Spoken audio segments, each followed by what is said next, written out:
یہ بڑی حیران کن بات ہے.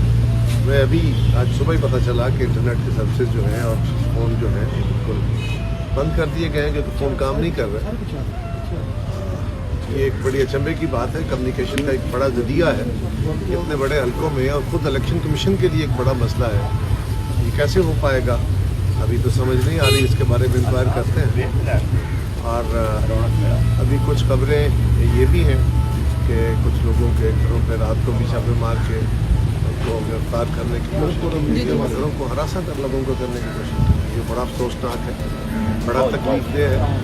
الیکشن کا یہ عمل شفاف طریقے سے چلنا چاہیے تھا, اور اس میں لوگوں کو الیکشن کے اوپر اعتماد ہونا چاہیے. سر ووٹ کی اگر بات کریں تو اکثر لسٹوں میں خواتین کا نام نہیں ہے, اور جہاں جہاں ان کا بنتا ہے ووٹ بنتا ہے فیملی سے ہٹ کر ان کا اندراج ہی نہیں ہے. یہ کیا پروسیس ہے؟ اچانک پولنگ بوتھ بھی چینج کر دیے گئے تھے آپ کو. پولنگ بوتھ چینج ہوئے ہیں, حملے کی تبدیلیاں لاسٹ مومنٹ پہ ہوئی ہیں. رات کو بہت دیر تک حملہ تعینات ہوتا رہا.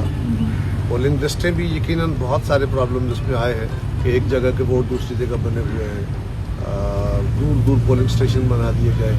یہ بڑی اچنبے والی بات ہے, اور لاسٹ مومنٹ کریکشنز کی گئی ہیں.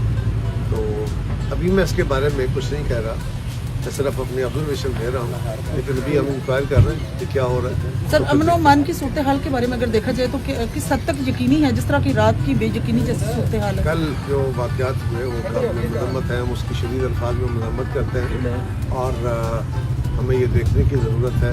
اللہ کرے, دعا گو ہیں کہ ملک میں امن سے الیکشن ہو جائے. اور آج کا دن لوگوں کو چاہیے کہ امن کے ساتھ آج کا دن جو ہے وہ گزرے, تاکہ ہم اپنے جو قومی مسائل ہیں اس کے حل کے لیے قیادت کا اچھے طریقے سے